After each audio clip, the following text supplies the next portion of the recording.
been a very bad boy, Naruto-kun. You took something I wanted and now I can never get the Sharingan since Asu-kun is trapped inside that awful prison. Since you took something precious from me, it's only right I take something from you, right? Naruto felt a cold chill run down his spine as he remembered that voice.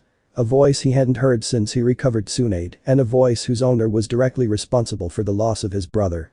Jiraiya jumped down from the audience and slammed his fists into the force field, but it didn't budge. Orochimaru. I swear I'll rip your head clean off your shoulders if you as much as touch a hair on the boy's head.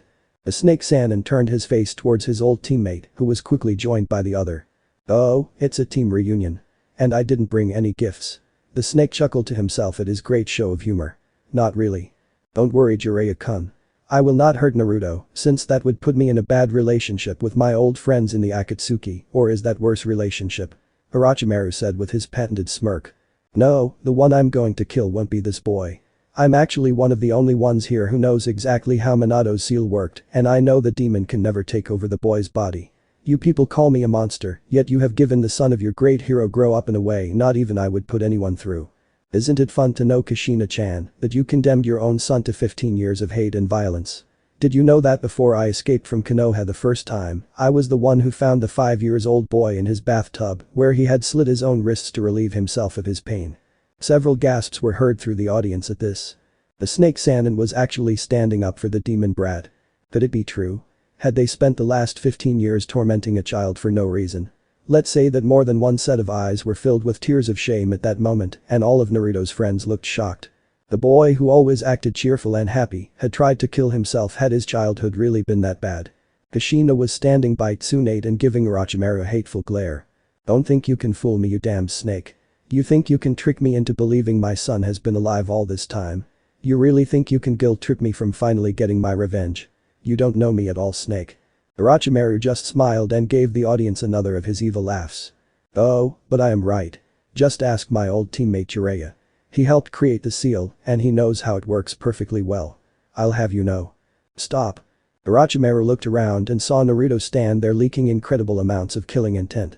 You will not take anything from me, Orochimaru. Not anymore. Do you know what my dream is? Naruto was looking livid. Orochimaru just shrugged. You want to be the greatest Hokage of all times in honor of your late father and the only man who took care of you as a child, my old sensei. Naruto stood there for a second, studying Orochimaru's smug look. You're only half right, you bastard.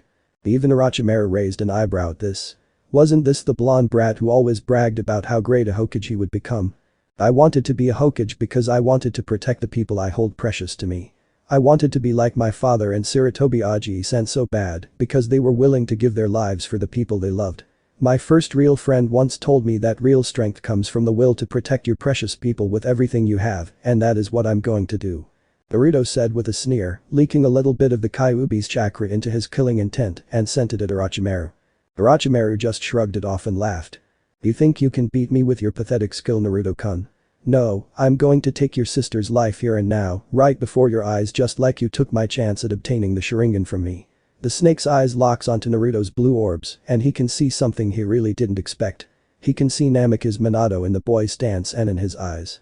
I may not be able to stop you in a normal fight, Orochimaru, but now that I have you trapped for a couple of seconds, that's all I need to kill you once and for all, and save everyone I love from you. Orochimaru's eyes widened as he felt strong hands hold him in a hard judo lock, leaving him immobile. Naruto smiled at his sister and turned to his family and friends who were standing outside the force field. Iruka-sensei, Kakashi-sensei, thanks for showing me how it feels like to have a brother, and thanks for helping me every time when I was hurt. I remember you from when I was little, Kakashi, and I know you saved my life many times by taking me to the hospital. Sakura-chan, Hinata-chan, Ino-chan, Tenten, Anko, Shizune-san, thank you for accepting me and helping me get through. I will always remember you as my sisters. Tears are streaming down the faces of all of Naruto's precious people standing outside, feeling helpless since they can't come to his aid. Lee, Niji, Shikamaru, Chaoji, Kiba, thanks for being my friends. The boys started to hammer their fists on the damned force field, yelling for Naruto to stop and try to find a way to open the force field so they could help him. Naruto just smiled and shook his head before turning his attention to 3 adults. One white-haired man, a blonde woman and a red-headed woman he had believed he could never forgive for leaving him to rot. Jiraiya, Tsunade, the two of you mean so much to me. Jiraiya helped me train when no one else would, and I have grown so much stronger with your help. I can summon frogs and use my father's technique. I'm just sad I couldn't master the Hiraishin Tsunade. You are most likely the first person to ever treat me with so much care when I was hurt. Usually, I wake up alone in a hospital with no one around and no one who cared when I walked out. I'm glad I was part of your lives and that I could help the two of you realize how you felt for each other. You are like the parents I always wished I had when I was little, and I thank you for helping me realizing my dream. Tsunade was clinging to Jiraiya with all her might, which usually was more than Jiraiya could take. But lucky for him, she was too upset to use her chakra-induced strength and just settled for Jiraiya's comfort. Then Naruto locked eyes with Kushina. The redhead looked at the blue eyes. Eyes she had loved so much when the boy was born and eyes he had inherited from his father. Then it hit her. She hadn't left a demon to its fate when she took Kushina and left Konoha all those years ago. Blinded by her grief after her husband's demise, she had condemned her son to grow up unloved and hated in a place where the only physical contact he would get would result in him being in a hospital. What had she done? What have I done? Tears streaming down her face, she raised her hand and touched the warm chakra field separating her from the son she abandoned. Her eyes held a look of longing and grief as she studied the eyes of the son she never saw grow up. She had missed his first steps. She had missed his first smile. She had missed his first words. She had never held her son in her arms when he was sad and praised him when he did something good. Both mother and son connected for the first time, 15 years after Naruto's birth. Tears stained both their cheeks as unspoken words were exchanged between the two of them. Kushina, I thought I couldn't forgive you for the life you cursed me with, but I guess it was inevitable. I have not only suffered, and when I turned 12 my life turned for the better. I have people precious to me now. I only wish I could get to know you, Mom. I forgive you. Naruto dried his tears on his shirt and turned to his sister. The sister he had left lying on the ground behind him, trapped under a part of the wall so she couldn't move. Hikari, I wish I could get to know you, hold you and do ordinary sibling things with you and protect you like a big brother should protect his younger sister forever. But I didn't get the time. Naruto was smiling, but it was a sad smile no one had ever seen on that face. Naruto, Nai-san, no don't. She tried yelling as she pushed at the piece of rock, trapping her to the ground with all her might. If I have to die, I'm glad it's because I'm protecting people I love. Naruto turned around facing Orochimaru again, his smile turning into a scowl. Take care of Mom and my family, Hikari-chan, grow strong, and if you can, will you fulfill my dream for me? He started doing hand seals who got horrified reactions from some of the people who knew what jutsu he was about to use. Naruto, don't do it, Jiraiya and Tsunade yelled as one as they hammered the force field with their best jutsu. Please Naruto, let me do it instead, you have too much to live for. Kakashi yelled on the top of his lungs as he charged a force field with a Rikiri. Naruto. Came the voices of his friends, but they drowned in a yell from a hysterical red-headed woman who was about to lose her son for the second time to the same jutsu who took her husband's life. Naruto, please, let me be your family again, I love you my son, please don't do this. Kushina fell to her knees and she started crying. She cried like she did on this very day 15 years ago when she lost her brother, mother, her husband and her little son. Her sunshine. The one she left behind. Naruto gave them all a sad look and everyone gasped at what they saw. Overlapping Naruto's body was the Yondaime Hokage, father and son. Both will die by the same jutsu, are reunited in the Shinigami's stomach. Jiraiya surprised everyone when he yelled at the boy one last time. Aki, you made me proud. Naruto just turned back to face Orochimaru with a smile on his face. You hear that, Orochimaru? I have people to protect and I promised years ago I would die protecting my precious people and I never go back on my promises because that's my Nindo. Naruto yelled and finished his hand seals as Orochimaru's eyes widened in fright as he struggled to move out of the way of the jutsu he knew was coming. He knew he couldn't survive the second coming of the Shinigami. Everyone felt a cold chill run down their spines as they saw the horrible creature appear behind Naruto, staring at the prey that got away some years ago. The Shinigami smiled an insane smile and licked its lips, waiting for Naruto to finish the jutsu. Let's go to hell together, Orochimaru. Shiki Fujin. The Shinigami shoved its ugly hand straight through Naruto's chest and grabbed hold of Orochimaru's soul. Naruto poured both Naruto's own and Kyuubi's chakra into the jutsu, making it stronger than ever before as the clawed hand ripped Orochimaru's soul out of his body. Naruto turned to his mother one last time and mouthed 3 small words to her that would forever be in her memory. I love you. In a brilliant flash of red, blue and purple, the Shinigami took both Naruto's and Orochimaru's souls and swallowed them whole before he let himself fade away into nothingness and the barrier was gone. Kushina ran with all her might to see if she could still save her son. She would do anything to see his smile once more, only this time she would get the smile from her son and not an unknown blonde shinobi. She felt a strong hand on her shoulder and looked up and saw Tsunade and Jiraiya looking down. The three of them had just lost a son, and there is no pain greater in this world than that of a parent who watched his or her child slowly pass away.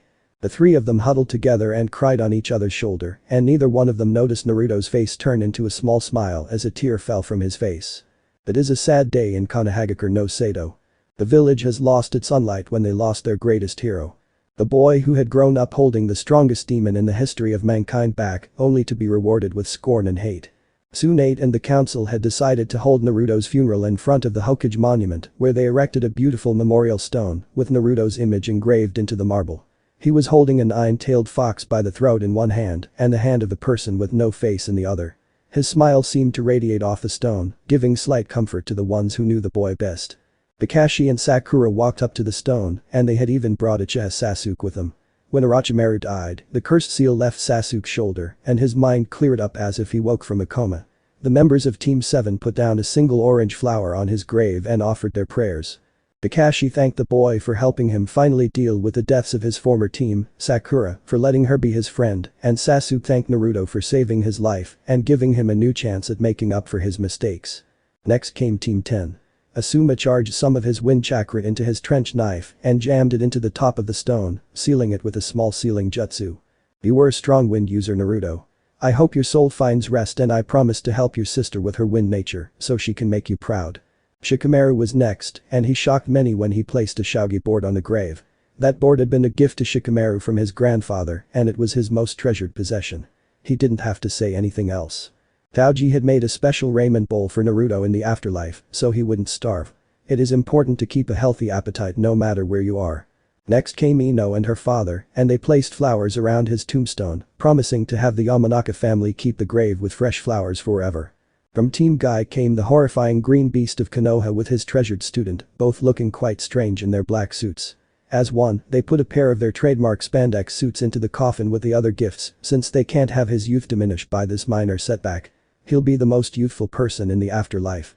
Hinata came up with her cousin Niji, and they both did a Hyuga-ai ceremony to honor their friend who had lost his life saving everyone. Hinata, of course, broke down and cried, and Niji led her away from the grave. Next up was Tenten, who shed a tear and put a twin pair of blood-red scimitars into his coffin. She smiled as she looked at his peaceful face lying there in the coffin, as if he could wake up any time. Kiba and Shino walked up to the coffin and looked at their friend's sleeping face. They both smiled, and Kiba put a picture of the three of them into the coffin, promising he would try to live up to Naruto's legacy as the prankster from hell. Shino said nothing, but he didn't need to. Iruka walked up to the coffin and looked at the boy he had adopted as his own brother all those years ago. He pulled out the goggles Naruto gave him in return for his forehead protector all those years ago when he graduated. It seems so long ago now, but it wasn't longer than 3 small years. He smiled at the boy and ruffled his hair for the last time, laughing to himself as he heard Naruto's voice yell at him for messing up his hair. Anko and Kurenai was the next people who wanted to pay their respect. Jiraiya had to hold Tsunade extra hard when the two started to wiggle out of their panties and put them in his hand. "Thanks for killing the snake for me, kid, you were a good man," Anko said and turned back to the shocked audience. "You must be the only man in this city who respects women as people, and you are the only straight man who always looked me in the eyes when we talked," Kurenai said and bent down to leave a kiss on his cheek. Tsunade and Jiraiya walked up to the boy next, neither one of them crying. They know that no matter where Naruto goes, he will be fine. You could see the pride shine in their eyes like only parents can feel for their child, and before they left, Tsunade bent down and kissed her son on the forehead one last time. "Take care of my grandfather's necklace, brat, and congratulations. I have talked to the council, and I made them agree to naming you the Rakudame Hokage of Konoha. You made a kid. Now your ugly mug will always be up there next to my beautiful face, but you fulfilled your dream. Rest in peace, Rakudame Hokage-sama." The last two people to come up to the coffin was two redheads who had known the boy less than a week. Uzumaki Kushina and her daughter held on to each other for comfort as they watched a boy they now acknowledged as their son and brother respectively, and Kushina got the chance to do something she had dreamed about for 15 years. She bent down and placed a motherly kiss on his eyelids, like her mother had done for her before she fell asleep when she was a child. The Kari kissed her brother's cheek and whispered in his ear, hoping he could hear her voice from heaven. "I hope I will make you proud, big brother, as I follow in your footsteps when I become the next Hokage. I promise to protect your precious people, as they are now mine as well. Thank you for protecting me, and I will always love you." When she was done, Kushina and Hikari just stood there and stared